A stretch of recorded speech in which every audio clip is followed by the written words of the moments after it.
פו הדוב, המכונה בפי ידידיו בשם ויני פו, או סתם פו, תהיה לו יום אחד ביער, וימהם לו ניגון בגאווה, ניגון עליז ושמח. תהיה לו פו, וימהם לו את ההמהום, וחשב מה עושה פלוני ומה עושה אלמוני, ואם טוב להיות פלוני או אלמוני, עד שהגיע פתאום לתלולית של חול, ובתוך התלולית מאורה גדולה. מאורה זו, אמר, פירושה שפן, ושפן פירושו חברה. אז גחן ארצה, שרבב ראשו לתוך פתח המאורה וקרא, היש מישהו בבית? לא, השיב כל מן המאורה. עסק ביש, אמר פו. האמנם אין איש בבית? אין איש. ויני פו החזיר ראשו מפתח המאורה, הרהר שעה קלה ואמר בליבו, ודאי יש מישהו שם, שהרי מישהו אמר אין איש. שרבב ראשו שנית לתוך פתח המאורה וקרא, שמנה, שפן, האין זה אתה? לא, השיב השפן, והפעם בקול שונה לגמרי. אך האין זה קולו של השפן? מסופקני, השיב השפן. על כל פנים, לא נתכוונתי לזה. ככה, אמר פה. הוא החזיר שוב את ראשו מפתח המאורה, הראה שנית כלשהו, שרבב שוב את ראשו פנימה ואמר, אולי תועיל בטובך לומר לי היכן השפן? השפן הלך לבקר את חברו הדוב פו. אבל הרי זה אנוכי, אמר הדוב משתומם למשמע אוזניו. איזה מין אנוכי? פו הדוב. באמת? שאל השפן, משתומם שבעתיים. באמת, באמת, אמר פו. אם כן, היכנס. אז נדחק פו לתוך המאורה. נדחף ונדחק, נדחק ונדחף, עד שלבסוף נכנס פנימה. צדקת, אמר השפן, אתה הוא. מה בדבר לוק או לוגם? כל ימיו אהב פו לוק כזית ב-11 בבוקר, ולפיכך שמח מאוד בראותו את השפן עורך את השולחן, וכששאל השפן דבש או שמנת מתוקה ללחם, נתרגש פו מאוד והשיב גם זה וגם זה, ומיד, כדי שלא ייראה רעבתן, הוסיף ואמר, אבל אל נא תטריח את עצמך בגלל הלחם.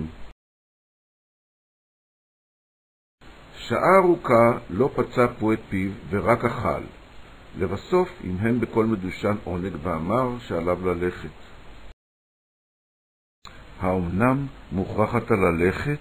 שאל השפן מתוך נימוס.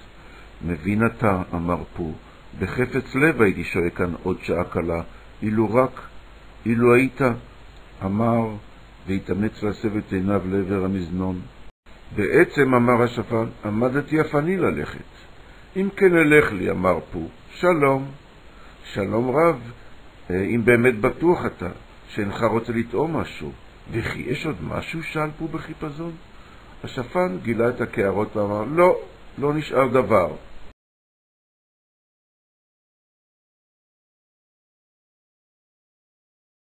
אם כן, שלום, אמר פו, עליי ללכת. אז התחיל זוחל ויוצא מתוך המאורה, אוי, הצילו, נתקעתי. אותה שעה רצה אף השפן לצאת לטיול, ובראותו שהפתח הקדמי סתום, יצא בעד הפתח האחורי, ובא סחור סחור אל פו. נדמה לי שבאת בין המצרים, אמר השפן, והלך לקרוא מיד לכריסטוף רובין. כריסטוף רובין התגורר בקצהו השני של היער, ולשם שם עכשיו פעמיו השפן.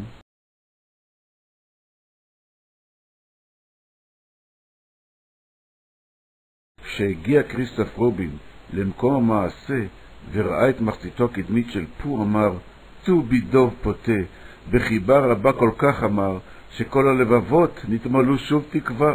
רצונך לומר שלעולם לא יחלץ מכאן? שאל פו. כריסטוף רובין הניד בראשו ואמר, אין לנו ברירה אחרת, אלא לחכות עד ששוב תרזה. חוששני שלא תקבל שום אוכל, אמר כריסטוף רובין, אך תחת זאת אקרא לפניך. שבוע ימים קרא כריסטוף רובין באוזני הקצה הצפוני של פו, והשפן תלה את הלבנים שלו על קצהו הדרומי של פו, ובין שני הקצוות הללו חש הדוב כיצד הוא נרזה והולך, וכשחלף לו השבוע אמר כריסטוף רובין, זהו. אז נאחד בכפותיו הקדמיות של פו, והשפן נאחז היטב בכריסטוף רובין, וכל ידידיו וקרוביו של השפן נאחזו בשפן ומשכו שכם אחד. ושעה ארוכה לא אמר פו אלא אוי ואחר הוי, ולפתע פתאום ישמע קול פק, כאילו פקק נחלץ מתוך בקבוק. וכריסטוף רובין והשפן וכל ידידיו וקרוביו של השפן נתגלגלו אחורנית, עליונים למטה ותחתונים למעלה, ומעליהם הופיע ויני פו בן חורין.